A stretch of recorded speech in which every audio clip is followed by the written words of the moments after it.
Hello and welcome. This is Cheryl, aka Artsy Island Girl for Pear Blossom Press. Today I'm showing you how to create a rainy window card using the new Beaded Rainfall Kit from Pear Blossom Press. This one is a fun one. It's a great one for creating different movement and you can use it in many different ways.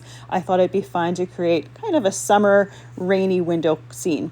So this is the kit. There is the instructions or instruction guide, and on that instruction guide it has a QR code that you can scan that has a video tutorial with it. We have a bunch of different seed beads as well as a die to create the mechanism for stringing those beads. There are several needles to use as well as some thin foam tape strips.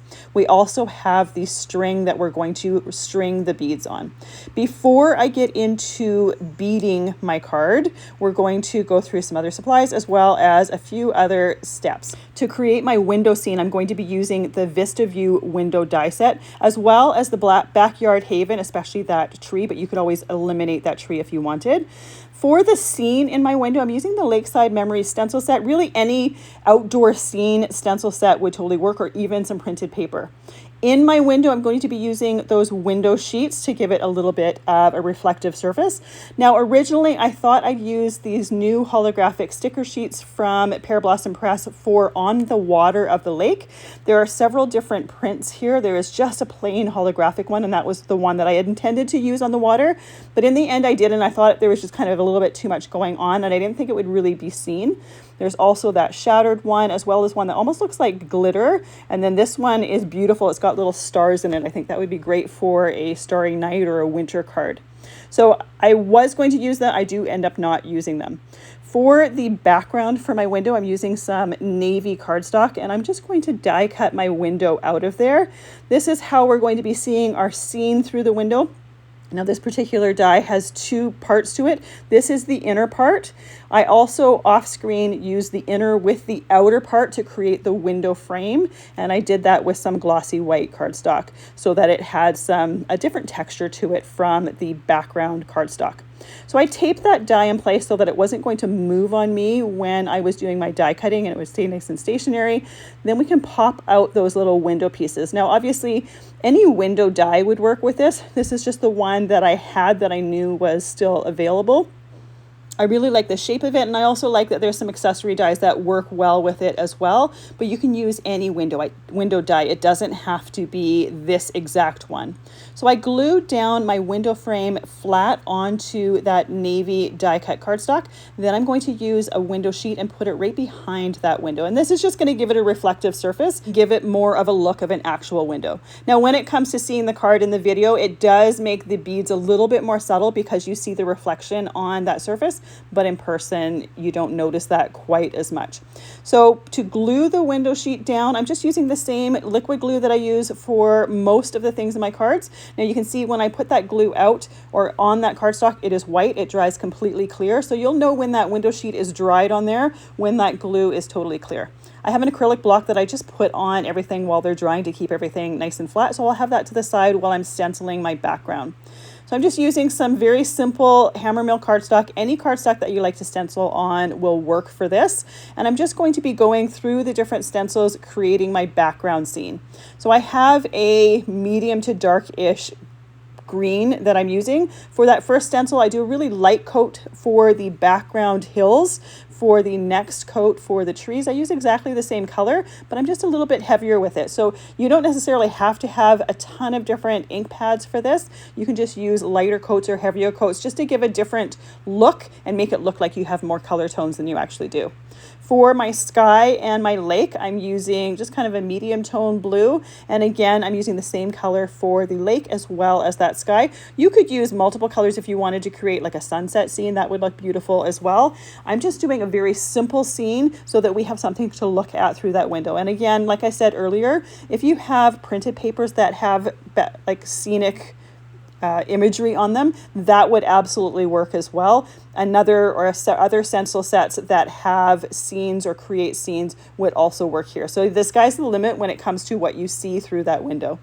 I used a yellow for the sun in the sky, and the negative space in the stencils create that little reflection piece on the center of that lake as well as the clouds. I didn't bother with the bottom stencil because it's going to be completely hidden. We're not even going to see it. We're going to be cutting this stencil down. We only really need to see the scene through the window. So I set that over to the side, and we're ready to start creating our beading sections.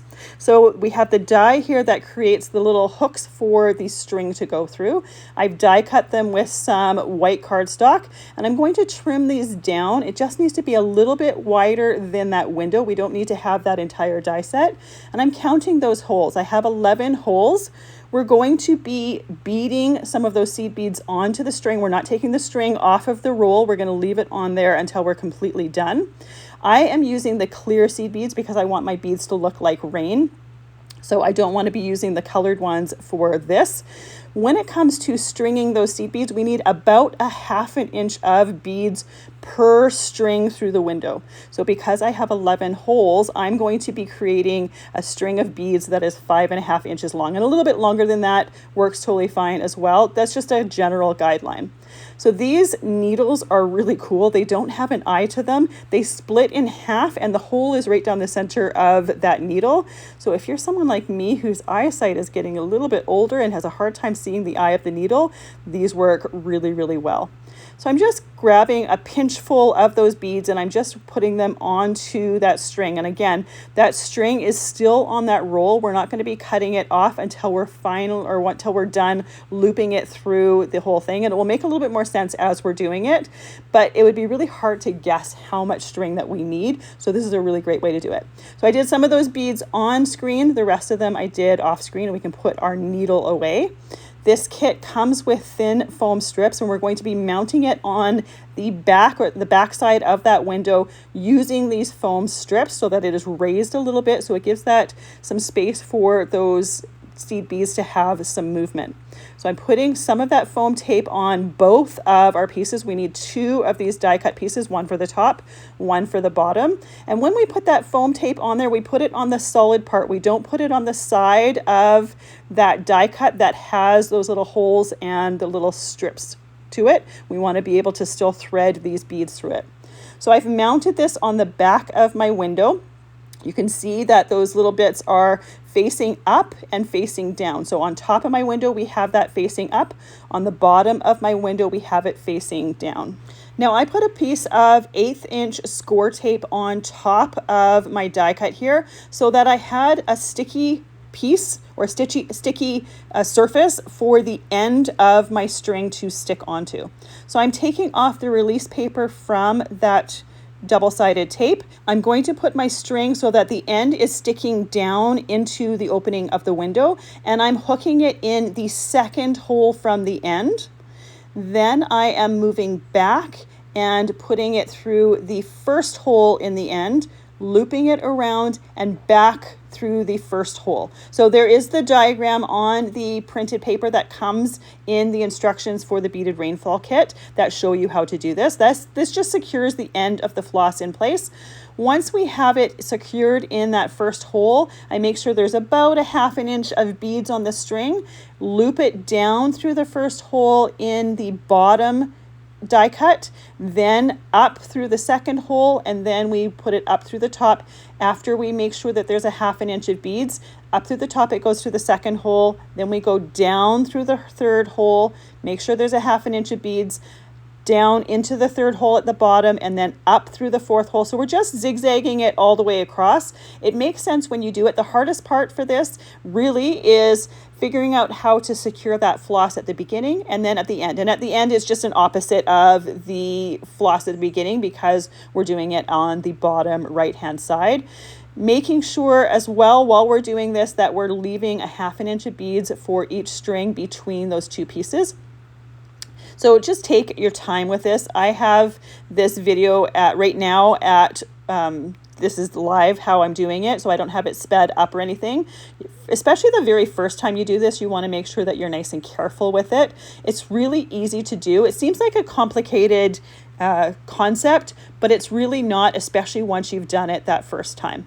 Now, I am making sure as I'm looping this through the holes at the top that every time I'm going down, I'm making sure that the floss is sticking to my exposed sticky tape there. If you're worried about touching that sticky tape, you can leave the release paper on it and just be lifting it off for that. I didn't really have to worry about that. I wasn't really touching that tape, but I was making sure that when I looped it through, I kind of pressed that floss down to make sure that it was nice and secure. You also want to make sure that your floss is in nice straight lines. We don't want to have any excess or lax floss there. We want to make sure that it's nice and straight so that it looks nice. We don't want any flip-flopping window with or beads in that window there. So we're going to do this till we get to the end of our die cut piece, until we've got our last string there. Then for the last bit, we're going to loop that floss through. We're going to put it around the side edge, the right side edge, and then loop it back down through the first one. Then we're going to go underneath and then loop it up through that second one. So once we have it secured, and it's not really secured yet until I put a little bit of that 1/8 inch score tape. So I'm going to put this all the way across those floss pieces just to make sure that everything is nice and secure there. We are going to be putting this onto our card with some more of those foam tape strips so that, again, those beads have some space to move between the mechanism that they're looped through, that they're strung through, as well as that card. So here we're going to loop it around the right side, then right back down in that first hole, then up through the second hole, and then secure it. Make sure that it's stuck to that score tape. And then we're going to trim that floss. Now when we trim that floss, we want to make sure we're only trimming the end of that floss. We're not accidentally cutting our strings through that window. And then we can also trim the floss from when we started. So for mounting this onto my card, first of all, I'm going to put a layer of that foam tape right on top of where I have my score tape, on the top as well as the bottom. Now, because we have a layer of that tape underneath our die cut that has the strings strung through as well as on top, I am going to be doing 2 layers of that same foam tape around the outside or the 2 sides of my window.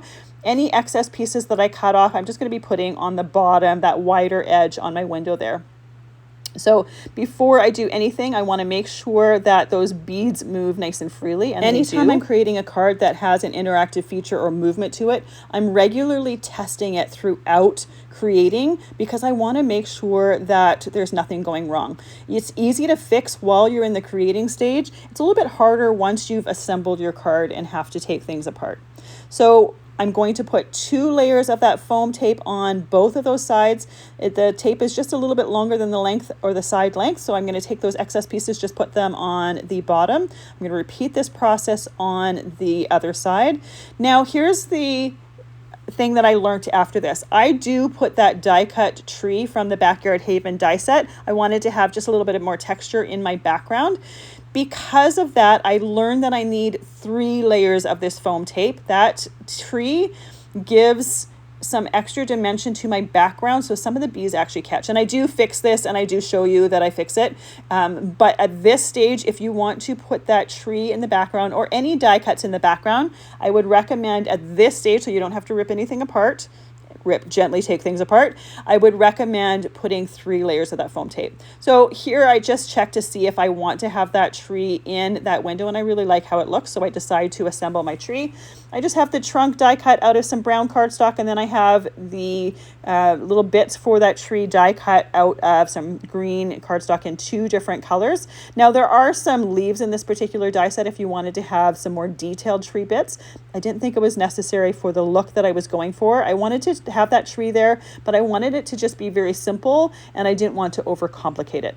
So I quickly glue those pieces together. Then we can add this to our stenciled background. And you can see that because we have these different die cuts here, I have like 3 different layers of cardstock, so it does add that extra dimension to our stencil background, which is why the beads catch when I go to assemble it. So again, if you're going to do this step here, just make 3 layers of that foam tape, and that solves that problem, and it's always easier to know that ahead of time.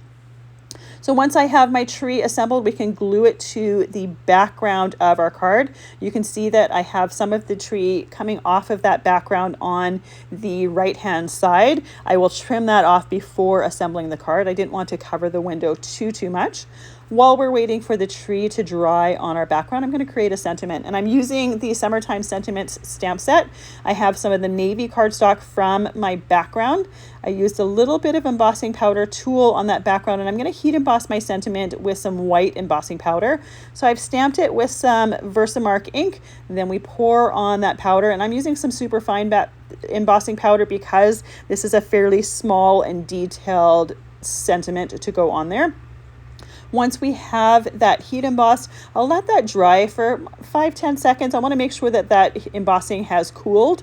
Then I will use my trimmer to trim that sentiment down. And when I do that, I use the clear finger guard on my trimmer, and I line up the right edge with a little bit of that sentiment just sitting outside of that finger guard so I can judge and make sure that they are even on both sides. Once I have both sides done, I can trim the two ends down to make sure that it's nice and neat. So now that we have our background done, we can add it to the card. You can see when I add it to the background of the card, my stenciled image is smaller than my navy piece. I want to make sure that I don't see any of that around the outside of my navy background. I can take the release tape off of the foam tape, and at this point I only have 2 layers. I haven't discovered yet that that die cut is going to be in the way. This is when I discover it. You can see in the middle of the card that those beads get hooked up on the die cuts in the center. So what I do, I haven't pressed that tape down. I gently take it off of that background, and then I add a 3rd layer of that foam tape. Once we have that 3rd layer done, and I did most of that off screen because it's not really very entertaining to watch. Once we have that done, we can take that release paper off of that backing, and then we can add it to our card. Once it's added to the card this time, you can see that it's got a lot easier movement to it. It's no longer catching on those die cuts in the center of the tree, and the beads are moving nice and freely. So the last step here is to add our sentiment to the bottom, and because the ledge to the window is a little bit thicker in the bottom, I decided to add it there. This particular die set has some dies for a window box, but because we're looking from the inside looking out, I didn't think that was necessary.